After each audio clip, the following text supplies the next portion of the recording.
I read Advisor Hub and I see all this advisor movement, but what's really driving it?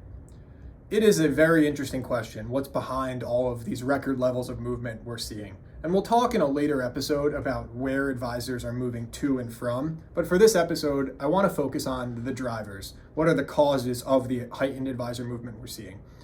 First and foremost, I think you have to mention this greatly evolved industry landscape. So historically, an advisor at, say, a wirehouse had relatively few options.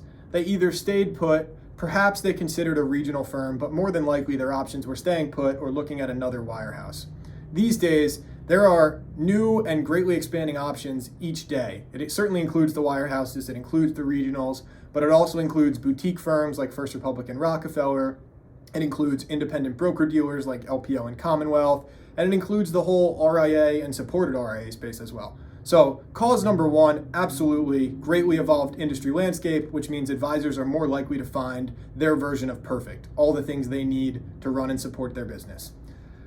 If those are sort of the pull factors or the things that excite or draw an advisor to a potential firm, the second cause is the push factors, the frustrations or limitations an advisor experiences at his or her current firm, and they're equally important.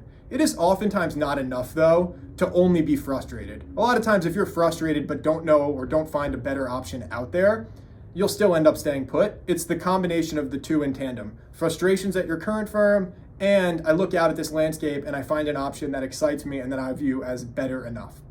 So that's number two. Next, you have to mention the competitive recruiting deals. They're probably as competitive and aggressive as they've ever been. We've mentioned plenty of times that we don't view recruiting deals in and of themselves as the best or the primary driver of advisor movement, but it's certainly an important factor. I mean, firms on the traditional W-2 side are writing deals north of 300%. It can be life-changing money. Next is a shift in advisor mindset. This one's interesting. So we've seen advisors really start to take a long-term view and think about their business as a business. Of course, things like payout, and platform are still important, but when you really look out and say, well, maybe my firm is good enough for now, but is it good enough 10 years from now? Is it good enough in the long term? That's driving a lot of the movement. And then the last driver we're seeing is this realization on the part of advisors that productivity and growth does not necessarily equal contentment and satisfaction. Because I think for a long time, there was this mentality amongst advisors that, look, I've had a record year, or I'm crushing it. And most advisors had record years in the past decade as the markets continued to rally.